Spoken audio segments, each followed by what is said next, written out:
Hello friends, आप देख रहे हैं आपका चैनल शेयर बाजार विद आयुष। और इस वीडियो में बात करेंगे फ्लेयर राइटिंग के बारे में। अब कह सकते हैं स्टॉक के अंदर आज लोअर सर्किट तो खुला, लेकिन उसके बावजूद भी ऐसा नहीं है कि वो लोअर सर्किट खुलने के बाद कोई तेज़ी हमको देखने को मिली, बल्कि शेयर में और मतलब लोअर सर्किट जरूर खुल गया, लेकिन उसके बावजूद भी अच्छे खासे प्रेशर में स्टॉक में क्लोजिंग आपको देखने को मिली। तो इस वीडियो में यही समझेंगे दोस्तों कि क्या कंपनी की वैल्यूएशंस नीचे आ चुकी है, क्या फिर से बढ़त बन सकती है, क्या 450 के लेवल दिख सकते हैं, या फिर और गिरावट आपको बनती हुई नजर आएगी। तो इस वीडियो को देखिएगा पूरा जरूर। उससे पहले अभी तक फ्रेंड्स अगर आपने चैनल को सब्सक्राइब नहीं किया है तो आप चैनल को सबसे पहले जरूर सब्सक्राइब भी कर लीजिएगा। तो दोस्तों आज फ्लेयर राइटिंग की क्लोजिंग ऑलमोस्ट आई है 392 रुपीज़ पे। स्टॉक 3.41% स्टिल, जैसे मैंने कहा, प्रेशर में बंद हुआ। और स्टॉक के चार्ट से कोई भी कह सकता है कि स्टॉक के अंदर जो प्रेशर है वो परसिस्ट आपको देखने को मिला। यानी कह सकते हैं कि बाजार अभी भी इन जो सारे आईपीओ स्टॉक्स थे उनके अंदर अभी भी बाजार वैल्यूएशंस ढूंढता हुआ नजर आ रहा है कि क्या सही वैल्यूएशंस होगी, वो बाजार लगाता हुआ नजर आ रहा है। और आज एग्जैक्टली वही हुआ, क्योंकि होता क्या ना, देखिए पर्टिकुलरली जब भी कोई शेयर में लगातार आपको लोअर सर्किट लगते हुए नजर आते हैं, तो उसके बाद जब भी वो सर्किट ओपन होगा तो उसके अंदर तेजी देखने को मिलेगी। या तो वो मोस्टली अपर सर्किट में चल जाता है, या तो स्पेसिफिकली तेजी देखने को मिलेगी। लेकिन हुआ क्या यहाँ पे, लोअर सर्किट ओपन हुआ, लेकिन उसके बावजूद भी स्टॉक में दोस्तों प्रेशर बिल्ड हुआ और स्टॉक 3.41% नीचे बंद हो जाता है। यानी इसके अंदर साफ साफ हम कह सकते हैं कि प्रेशर परसिस्ट आपको देखने को मिला और गिरावट जो है वो और बढ़ती हुई नजर आई। तो मैंने शुरुआत में क्या कहा था कि वैल्यूएशंस के ऊपर हम बात करेंगे। तो दोस्तों करेंटली फ्लेयर राइटिंग की जो मार्केट कैप है वो है 4104 करोड़। स्टॉक का प्राइस टू अर्निंग है 34.7 का। यानी 35 के आसपास, 35 के प्राइस टू अर्निंग के आसपास दोस्तों स्टॉक जो है वो आपको ट्रेड करता हुआ नजर आता है। इसकी अगर पीयर्स की बात करता हूं तो पीयर्स में दोस्तों नाम ज़रूर है बहुत सारे, लेकिन जो इससे एग्जैक्ट हम कह सकते हैं मिलते जुलते हैं उनसे अगर बात करते हैं तो कोक्यो कैमलिन है एक, जो ऑलमोस्ट 41.05 की प्राइस टू अर्निंग पे ट्रेड करता है। मार्केट कैप अगर देखे जाए तो फ्लेयर राइटिंग की काफ़ी ज़्यादा है कोक्यो कैमलिन से, बट वो स्टिल 41 के प्राइस टू अर्निंग पे ट्रेड करता है। एक और है लिंक। लिंक दोस्तों ऑलमोस्ट 702 रुपये का शेयर है और 27 की प्राइस टू अर्निंग पे ट्रेड करता है। ज़रूर मार्केट कैप काफ़ी पीछे है, 1043 करोड़ ही है, लेकिन ये 27 की प्राइस टू अर्निंग पे ट्रेड करता है। इसका मतलब क्या है कि आपको ये ज़्यादा सस्ते प्राइस टू अर्निंग पे ट्रेड करता हुआ देखने को मिल रहा है। मैं बाकी को कंपेयर क्यों नहीं कर रहा हूँ, देखिए बाकी जैसे कि आप देख सकते हैं रेप्रो, राइट, ये ज़्यादातर बुक्स बनाते हैं, तो वो डेफिनेटली एक डिफरेंट टाइप ऑफ प्रोडक्ट हो जाता है जो मैं बात करने की कोशिश कर रहा हूँ। लेकिन मेजरली अगर देखा जाए दोस्तों तो अगर हम फ्लेयर की वैल्यूएशंस की बात करते हैं तो ठीक ठाक वैल्यूएशंस पे स्टॉक ट्रेड कर रहा है, बहुत एक्सपेंसिव नहीं है। ये एक बात तो साफ साफ निकल के आती है। दूसरी बात क्या है कि दोस्तों कंपनी के नंबर्स भी आने वाले हैं, तो एक आपको एज मिल सकता है, या फिर मैं कहूँ फुल इन्फॉर्मेशन आपको मिल जाएगी कंपनी के वैल्यूएशंस को लेकर, क्योंकि दोस्तों कंपनी के नंबर्स आने वाले हैं। जिनको नहीं पता है, फ्लेयर राइटिंग दोस्तों अपने नंबर्स पेश करने वाला है सेकेंड क्वार्टर के 20 दिसंबर को। जी हाँ, 20 दिसंबर को कंपनी के सेकेंड क्वार्टर के नंबर्स निकल कर आएंगे, और आई थिंक उस नंबर्स में हम पता लगा सकते हैं कि दोस्तों कंपनी के वैल्यूएशंस किधर बैठती है, किस साइड दोस्तों कंपनी जाती हुई नजर आ रही है।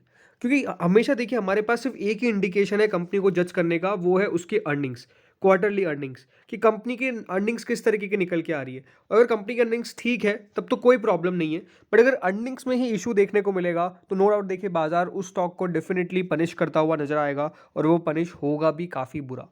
इसलिए आपको समझना पड़ेगा कि हमारे पास, जैसे मैं आपको हमेशा कहता हूँ कि कोई भी आईपीओ स्टॉक्स अगर लिस्ट होते हैं तो उसको लेने की हड़बड़ाहट मत करिए, तेजी मत करिए, क्योंकि बाजार हो सकता है कि दोस्तों आपको लिस्टिंग के दिन तो बहुत देता हुआ नजर आ रहा है, बट उसके बाद वापस धीरे धीरे करके सब कुछ छीनता हुआ भी नजर आ रहा है, जो एग्जैक्टली अभी होता हुआ नजर आ रहा है। क्योंकि यहाँ पर आज ज़रूर हम ये भी कह सकते हैं कि काफ़ी लोग जो बंधे हुए थे स्टॉक के अंदर, जो अब सेल नहीं कर पा रहे थे, आज उनके द्वारा भी एग्जिट ली गई इस काउंटर के अंदर। तो एक रीज़न हम कह सकते हैं गिरावट का क्या बना, कि जिनके पास आईपीओ के अंदर अलॉटमेंट आए थे और जो अलॉटमेंट के बाद जो मुनाफा हुआ उसका फ़ायदा नहीं उठा पा रहे थे, वो आज अपना मुनाफा बांधते हुए नजर आए। ये बात ज़रूर दोस्तों एक पॉइंट है जो आपको नोट करनी चाहिए आज की गिरावट के कारण, क्योंकि आज तेज़ी के बाद भी गिरावट देखने को मिली, तो आज डेफिनेटली वीक हैंड्स मेरे हिसाब से ज़्यादातर बाहर जा चुके होंगे। अब ज़रूर ये देखना है कि आने वाले समय में स्टॉक कितना बढ़िया करता है, क्योंकि नो डाउट फ्लेयर एक बहुत बढ़िया कंपनी, मैंने आपको बताया, और बहुत बढ़िया करती भी आई है। पेशेंस रखना पड़ेगा, लेकिन कंपनी एक अच्छी पेडिग्री की है, एटलीस्ट ये आपके पास क्लैरिटी ज़रूर होगी। क्योंकि एक बात आप सबको पता होनी चाहिए कि अभी भी कंपनी के अंदर जो प्रमोटर्स का हिस्सा है वो ऑलमोस्ट 78.59% का है। तो प्रमोटर्स का हिस्सा अभी भी यहाँ पर उनको स्टेक कम करनी पड़ेगी।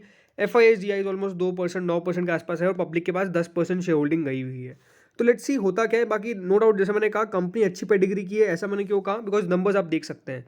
कंपनी की दोस्तों सेल 2018 में 573 करोड़ की थी। अगले साल कोविड आया तो सेल नो डाउट नीचे जानी थी, बट उसके बाद 577 करोड़ की हुई और अब 942 करोड़ की हो गई। तो आप देख सकते हैं कंपनी की ग्रोथ जो है वो आपको काफ़ी बढ़िया देखने को मिली पूरे 2023 के अंदर। ज़रूर इस समय कंपनी के मार्जिन्स जो थोड़े से दिक्कत में थे, जैसे 8% आए, उसके बाद 17% हुए और फिर 20% तक दोस्तों कंपनी अपने मार्जिन्स को लेके जाने में कामयाब हुआ। जो कंपनी का मुनाफा था, मुनाफा आप नोटिस कर सकते हैं 1 करोड़, फिर 55 करोड़ और फिर 118 करोड़।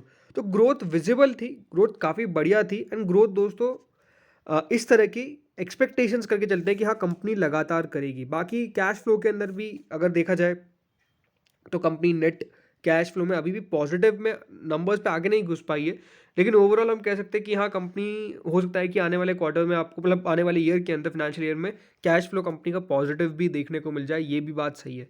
बाकी रिटर्न ऑन कैपिटल एम्प्लॉयड और रिटर्न ऑन इक्विटी अगर कंपनी की आप देखते हो तो वो बहुत ही आउटस्टैंडिंग है, ऑलमोस्ट 33.4% का है। एंड रिटर्न ऑन इक्विटी 31.4% का है। तो बहुत सारे पैरामीटर्स पे आपको कंपनी बढ़िया दिखेगी, इसमें कोई डाउट नहीं है।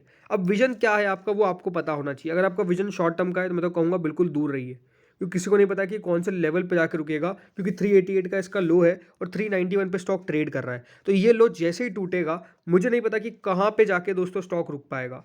लेकिन अगर दोस्तों यहाँ से स्टॉक में जो तेज़ी आएगी वो मोस्टली याद रखिएगा कि थोड़ा समय लेकर आएगी और स्टॉक थोड़ा सा कंसोलिडेट करेगा इन लेवल्स के आसपास, तब जाके मुझे लगता है कि तेज़ी बनेगी। बिकॉज लगातार अगर आप देखेंगे तो उथल पुथल काफ़ी देखने को मिल रही है काउंटर के अंदर, जो खासा अच्छी बात नहीं मानी जाती है, ये वाली बात ज़रूर है। बाकी दोस्तों अगर आज की वॉल्यूम की बात करता हूं तो आज की वॉल्यूम ऑलमोस्ट 73,42,000 शेयर्स आपको ट्रेड होते हुए देखने को मिले काउंटर के अंदर। ठीक ठाक आपको आज वॉल्यूम देखने को मिल गई। एंड ज़रूर जैसे मैंने कहा दोस्तों, स्टॉक के अंदर जो आज गिरावट देखने को मिली है वो मेजरली इसी के आसपास देखने को मिली है कि अब 388 का लेवल जो है वो क्या करता है। क्योंकि जो देखिए लो बनेगा वही हम लेवल के ऊपर बात कर सकते हैं। एंड 388 लेवल है, level to watch out for, मतलब जिसके पास भी है या फिर जो लेने की सोच रहा है कि 388 के नीचे का स्टॉक आता है। बिकॉज 388 चलो कोई एक एग्जैक्ट लेवल नहीं बनता है, तो मेरे हिसाब से 385 हम कह सकते हैं राउंड ऑफ करके कि 385 रुपीज़ के अगर नीचे जाता है तो कितनी और गिरावट हो सकती है, कि 350 रुपये का वाले लेवल आएगा क्या 450 का, ये कहना बहुत ही मुश्किल है। क्योंकि आज अगर दोस्तों ये प्लस में बंद हुआ था तब तो डेफिनेटली मैं कहता कि 450 का लेवल नज़दीक है। लेकिन आज क्योंकि तेज़ी में बंद नहीं हुआ तो यहाँ पे प्रॉब्लम नज़र आती है। अगेन कोई रिकमेंडेशन नहीं है, किसी को भी ये नहीं कह रहा हूँ कि ये खरीदो या बेचो, अगेन ऐसा कुछ करता भी नहीं हूँ मैं। बट बाकी इंपॉर्टेंट बात जो मुझे समझ में आती है ज़्यादातर वो यही है कि बाजार इनके वैल्यूएशंस तलाश रहा है अभी भी, और बाजार को जो वैल्यूएशन सही लगेगा वो ज़रूर देगा। बाकी ये ज़रूर है इन कंपनीज़ के लिए, प्लेयर के लिए अच्छी बात क्या है कि दोस्तों एक और ऐसे ही राइटिंग इंडस्ट्री का एक कंपनी आने वाली है, आईपीओ आने वाला है, जो है डॉम्स। वो कौन सी वैल्यूएशन पे अपना आईपीओ लेके आते हैं वो देखना भी बहुत दिलचस्प होगा। क्योंकि याद रखिए जब भी कोई पीयर कंपनी लिस्ट होने वाली होती है तो बाजार देखता है कि वैल्यूएशन उधर का जा रहे हैं, तो उसके कारण जो वो रिलेटेड कंपनी होती है उनके शेयर्स भी बढ़ जाते हैं काफ़ी बार। तो लेट्स सी डॉम्स के वैल्यूएशंस क्या होते हैं करंटली।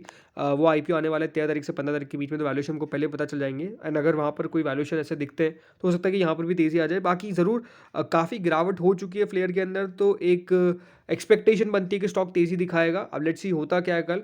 मेरे हिसाब से दोस्तों ये तेज़ी दिखाना चाहिए, 400 रुपये के लेवल के पार जाना चाहिए, ये हो सकता है। अगेन याद रखिएगा सिर्फ ये मैं अपना पर्सनल व्यू शेयर कर रहा हूँ, कोई रिकमेंडेशन कतई नहीं है। तो दोस्तों इस वीडियो में इतना ही था, बाकी आप लोग भी आपके टारगेट्स बताइए। इस वीडियो में इतना ही था। Thank you friends watching this video.